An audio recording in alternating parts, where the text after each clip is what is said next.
देश में 76वें गणतंत्र दिवस पर जगह जगह ध्वजारोहण किए गए। रविवार को आपकी अपनी पार्टी पीपल्स के कार्यालय में भी ध्वजारोहण समारोह का आयोजन किया गया।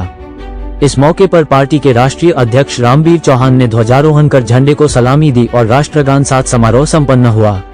ध्वजारोहण के उपरांत देशवासियों को रामवीर चौहान ने गणतंत्र दिवस की शुभकामनाएं दी। गणतंत्र दिवस के पावन अवसर पर ध्वजारोहण के बाद मिठाई भी वितरण करी गई। यहाँ मौजूद सभी ने एक दूसरे को गणतंत्र दिवस की शुभकामनाएं दी। इस मौके आपकी अपनी पार्टी पीपल्स के राष्ट्रीय उपाध्यक्ष भानु प्रताप राजभर, दिल्ली प्रदेश अध्यक्ष परमवीर चौहान, बुराड़ी विधानसभा क्षेत्र से आपकी अपनी पार्टी के उम्मीदवार सोनू कौशिक, पार्टी के सचिव राहुल चौहान के अलावा पार्टी के पदाधिकारी एवं कार्यकर्ता समेत महिला शक्ति भी उपस्थित थी।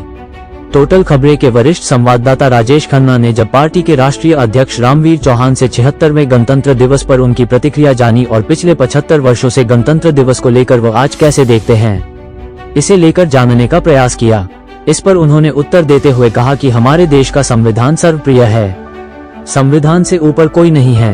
देश संविधान से चलेगा। भले ही आज कुछ ताकतें देश के संविधान पर हमला करने का प्रयास कर रहे हैं, लेकिन जिस तरह से वर्ष 2024 में चुनाव हुए तो इससे काफी राहत भरा कह सकते हैं। इसके साथ ही उन्होंने दिल्ली के पूर्व मुख्यमंत्री अरविंद केजरीवाल पर निशाना साधते हुए कहा कि उनके खिलाफ विरोध प्रदर्शन के दौरान वे पहले ही चूड़ी भेंट कर चुके हैं।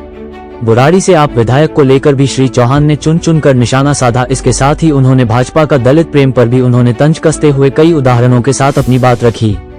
आइए देखते हैं हमारे वरिष्ठ संवाददाता की इस विशेष रिपोर्ट में। आज सर जो है कि रिपब्लिक डे 76वां मनाया जा रहा है, तो क्या कहना चाहेंगे पिछले जो 75 साल रिपब्लिक डे के बीते और आज के में क्या अंतर दिख रहा है? देखिए, जिस समय देश का संविधान 26 नवंबर 1949 को भारत के तत्कालीन महामहिम राष्ट्रपति डॉक्टर राजेंद्र प्रसाद को सुपुर्द किया गया था, उस समय बहुत सारी शंकाएं थी और बड़ी विचित्र स्थिति थी देश की। देश बहुत सारी रियासतों में बटा हुआ था और इस संविधान के तहत जब यह 26 जनवरी 1950 को संविधान लागू हुआ तो देश एक दुविधा की स्थिति में था कि यह देश बटा रहेगा, देश चल पाएगा आगे। तो ऐसे हालात से ये इस देश के संविधान और संविधान निर्माताओं की दूरदृष्टि है, जिन लोगों ने मिलकर पूरे बिखरे हुए भारतवर्ष को एक छत्र, एक देश का रूप दिया और आज हम जिसको भारत और इंडिया कहते हैं, उस देश का निर्माण भारतीय संविधान ने किया और उसके कामयाब 75 साल पूरे किए। 75 साल में देश ने बहुत सारी परिस्थितियों से देश गुजरा है। 2-3 बार वार भी हुए हैं। इसके अलावा देश में इमरजेंसी भी लगी है, फाइनेंशियल क्राइसिस भी देश के सामने आए हैं, देश में न्यूक्लियर टेस्ट भी हुए हैं। ये भारत देश के संविधान की देन है कि आज भारत का हर व्यक्ति सर उठाकर चल रहा है और अपने अधिकारों के लिए जो अधिकार उनको दिए गए थे, 75 साल की आजादी के बाद उन अधिकारों पे लोगों में जागरूकता आई है। देश का विकास हुआ है 75 साल में। तो और देश में ये भी है कि अलग अलग विचारधाराओं के लोग हैं। जो सेकुलरिज्म इस देश ने अडॉप्ट किया है कि अलग अलग भाषाएं, अलग अलग विचारधारा, अलग अलग धर्म पंथ जो भी हैं, उन सबको मिला के भारतीय संविधान चल रहा है। तो हम इस चीज को एक कामयाबी के तौर पे देखेंगे और साथ साथ 75 साल में जिस परंपरा को मानने वाले लोग सत्ता में आए, उन्होंने संविधान को अपने अनुसार चलाया है।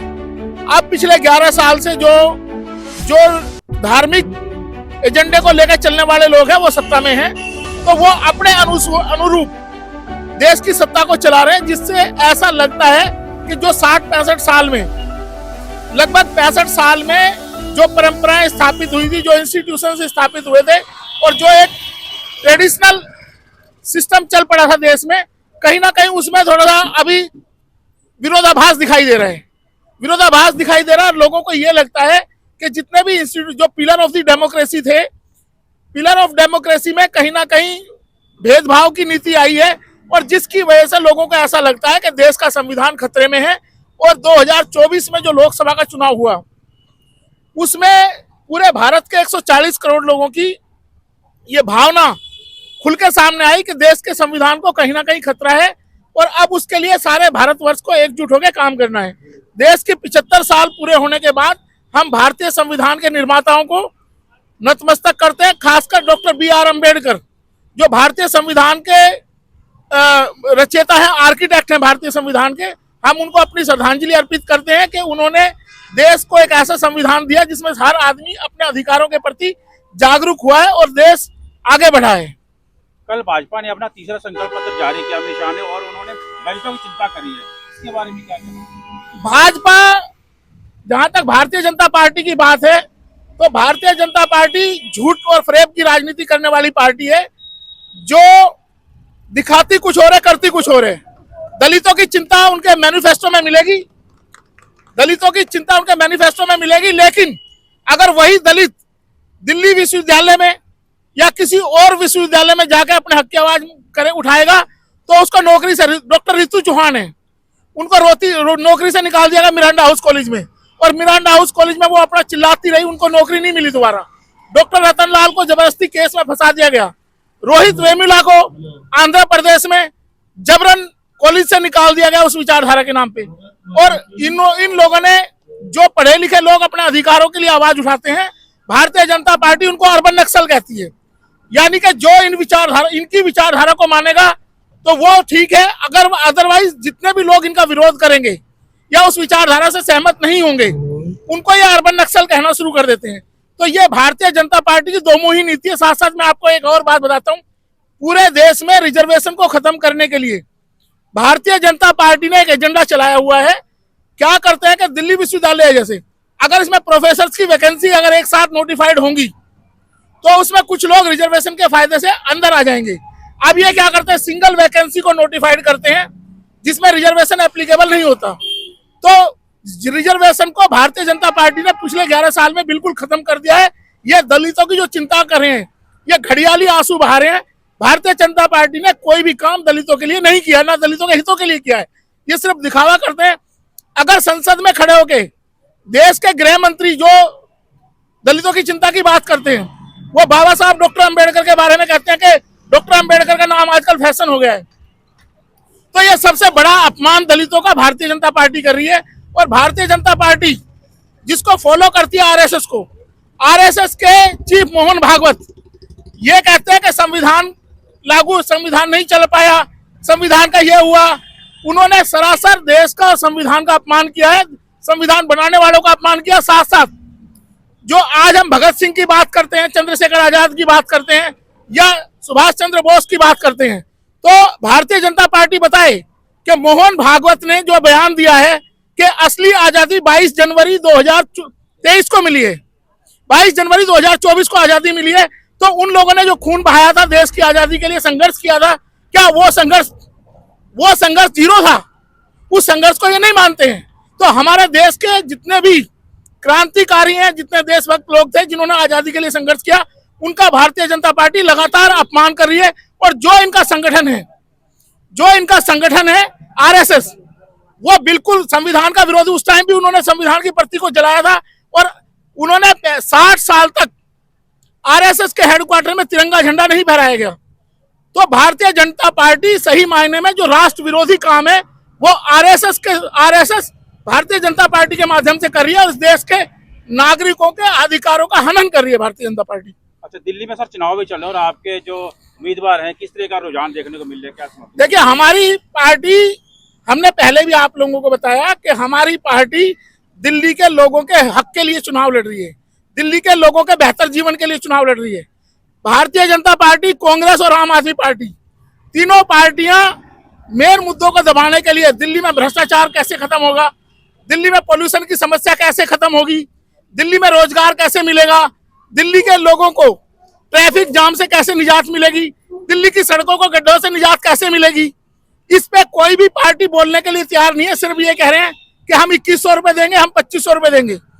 जो वोट के लिए पहले नोट फॉर वोट की बात होती थी कि नोट बांटते थे वोट खरीदने के लिए, आज उसका रूपरेखा बदल दी गई है, उसको वेलफेयर स्कीम का नाम दे दिया गया है। और अब ये 2100 रुपए, 2500 रुपए, 2500 अलग अलग स्कीम दिखा के बताते हैं कि हम महिलाओं के लिए करेंगे।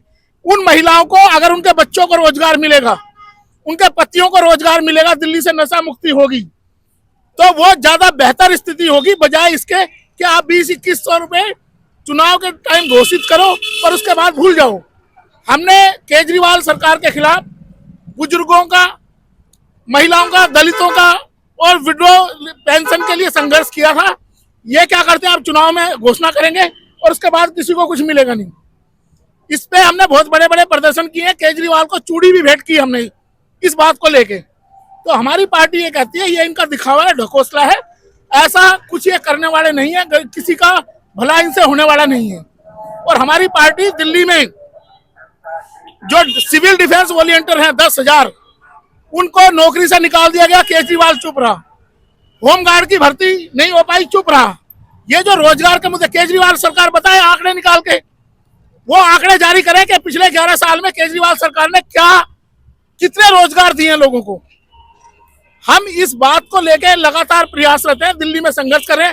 और अगर दिल्ली की सड़कें 4 साल 8 महीने तक दिल्ली की सड़कें गड्ढों से रहित हैं, गड्ढे जिनमें गड्ढे हैं, गड्ढे टूटी फूटी सड़कें हैं, लोगों का जीना दोबारा है, जहां आप 15 मिनट में जा सकते थे वहां 4 घंटे लग रहे हैं आपको ट्रैफिक जाम की वजह से।